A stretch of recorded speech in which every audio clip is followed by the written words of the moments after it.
এটা ট্রেন নতুন হয়, এটা বহু পুরনো ট্রেন। কালকে হঠাৎ করে ঘটনাটা ছড়িয়ে পড়েছে, ভিডিও ভাইরাল হয়েছে।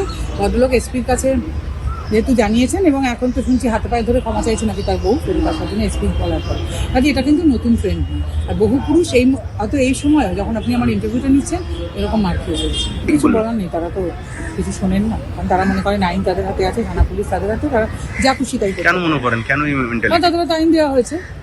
টাকার জন্য অসহায় স্বামীকে মারধর স্ত্রীর। নমস্কার বন্ধুরা, আমার নাম ধ্রুবজ্যোতি সরকার। মিরাটকাণ্ড নিশ্চয়ই আপনাদের মনে আছে, যেখানে মুস্কান তার স্বামীকে মেরে নীল ড্রামে ভরে রেখেছিল। এই ঘটনা সামনে আসার পর থেকে পুরুষদের ওপর হওয়া অত্যাচার নিয়ে অনেকেই কথা বলেছেন। আসলে আমাদের সমাজে মহিলাদের ওপর অত্যাচার হলে সেই নিয়ে অনেক কথা হয়, আলোচনা হয়, আবার পদক্ষেপও নেওয়া হয়, কিন্তু ছেলেদের ওপর অত্যাচার নিয়ে সেইভাবে কোনো কথা হয় না। এই মুস্কানের ঘটনার পর ফের এক স্বামীর করুণ পরিণতির ভিডিও সোশ্যাল মিডিয়ায় ভাইরাল, যেখানে স্বামীর ওপর মানসিক অত্যাচার করছেন স্ত্রী। গোপন ক্যামেরায় ধরা পড়েছে সেই ভিডিও।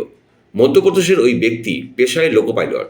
তার অভিযোগ, তার স্ত্রী হর্ষিতা রাইকার টাকার জন্য তার ওপর অত্যাচার চালান। তিনি প্রায় দিন স্ত্রীর হাতে মার খান।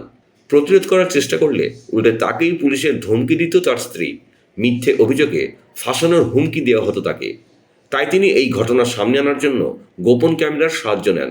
আর তারপর এই ভিডিও সামনে আসতেই সবার চক্ষু চড়ক গাছ। বাংলায় বহু পুরুষ আছেন যারা এরকম প্রত্যেকদিন মারধর খান। আজ থেকে ভুলে গেছেন বোধহয় আপনারা, 2 বছর করোনার সময় একটি ছেলে এভাবে প্রচণ্ড মার খেয়েছিল এবং সেটাই টিভি চ্যানেলে সমস্ত প্রচারিত হয়েছিল। ছেলেটি আমাদের কাছেও এসেছিল, সে নিয়ে প্রচণ্ড হইচই হয়েছিল তাকে। এবং আমাদের কাছে প্রত্যেকদিন পুরুষ মানুষ আসছেন। গতকাল একজন এসেছিলেন, তার মাকে এমনভাবে মারা হয়েছে, না দেখলে তো আমি বিশ্বাস করতে পারতাম না।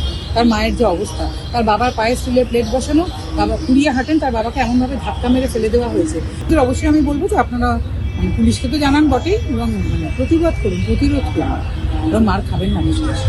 কাকুতি মিনতি করছেন, আপনারা করবেন না। আপনারা সবসময় একটা কথা বলেন, মেয়েদের পক্ষে সব আইন। ঠিক আছে, মেয়েদের পক্ষে আইন বলে তো এরকম আপনাদের কাকুতি মিনতি করতে হবে। কখনো প্রতিরোধ করুন। সরকারি হসপিটালে যান, আপনাদের মারধর করা হলে তার রিপোর্ট করিয়ে থানায় যান। আমি কোনো পুরুষ মানুষকে কথা বলবো না। দেখুন, আমি আজকে যদি এখানে বসে বলি আপনারাও মারুন, তাহলে তো সেটা সাংঘাতিক একটা ব্যাপার হবে। কিন্তু সেটা তো বলা যায় না। আমি তবু বলবো আপনারা হাত জোরটা করবেন না। মারধর করলে থানায় মেডিকেল করিয়ে থানায় যান, যেটা করা উচিত সেটা করুন। প্রতিরোধ করুন, বলুন যে তুমি কেন আমার গায়ে হাত তুলবে এভাবে, কিসের জন্য? না, আপনারা হাত জোর করছেন মানে কিন্তু আপনারা প্রমাণ করে দিচ্ছেন আপনারা ভীষণ দুর্বল। ঠিক না? পুরুষরা কিন্তু আগের থেকে অনেক সচেতন হয়েছেন এবং তারা চেষ্টা করছেন এই প্রতিরোধগুলো গড়ে তোলা।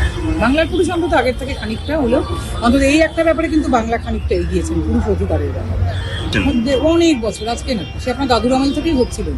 জানতেন না আপনারা এটা, এখন আমরা একটু চিৎকার চেঁচামেচি করার দৌড় সেটা জানাজানি হয়েছে।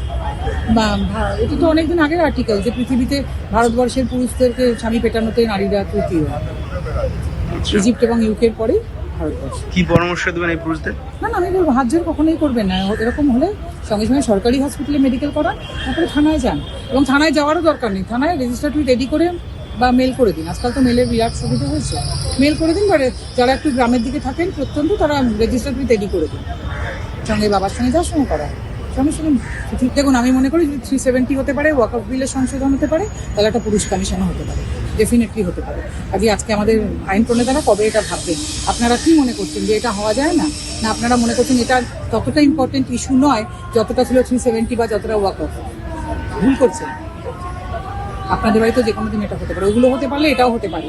ওনারা মনে করেন, আমার মনে হয় ওনারা সবাই পুরুষ, তো ওনারা মনে করেন এটা বোধহয় আমাদের পুরুষালী ইগোতে ভীষণ হ্যাম্পার করে। কি আমাদের জন্য পুরুষ কমিশন? আমরা এত দুর্বল? সরি, ভুল করছেন আপনারা। বন্ধুরা, ভিডিওটি ভালো লাগলে দয়া করে লাইক শেয়ার করে দেবেন, আমাদের পেজটা ফলো করে নেবেন, আর আপনার মতামত কমেন্ট করে অবশ্যই জানান। ধন্যবাদ।